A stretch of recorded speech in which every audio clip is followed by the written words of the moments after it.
Hi, today is July 20th, 2026, and here are my poems for the day. The first one is poem number 1117 for the year, The Swan. There used to be this show called The Swan. Each week, the chosen person was introduced and then is shown submitting to a punishing exercise regimen. They are also inevitably given veneers, no matter how nice their teeth were beforehand. They are given flattering clothes and makeup and so on.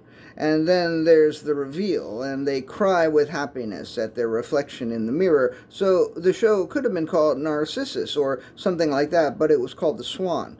And the show obviously had an impact on me, because the other day when I saw a small ceramic swan and took a picture of it, assuming I would write a poem about it, I wasn't at all surprised when the poem turned out to be about the show The Swan and not about the ceramic swan.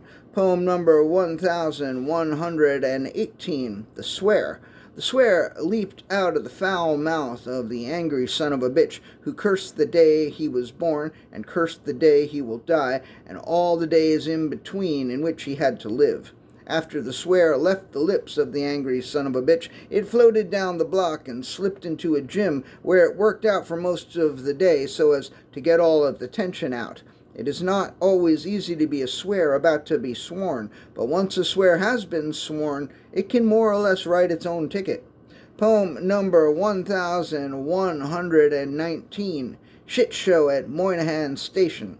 It was a shit show at Moynihan Station. Many of the trains had been taken out of service, and the people with their tickets were angry as hell. They started slapping each other around and then punching and then biting, and soon they were chewing too. They were taking huge hunks out of each other with their teeth. And when enough people had been eaten and when the rest had been sated, the conductor said, "All aboard," and the few that were left boarded their trains, and the trains were much roomier than usual. Poem number 1120, The Fresh Coat of Paint. The fresh coat of paint worked wonders on the old dining room set.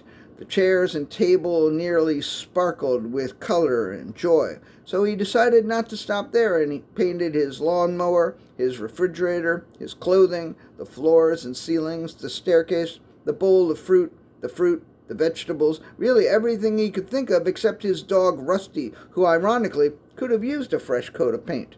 Poem number 1121. Yes, Fresh Coat of Pain, last poem of the day.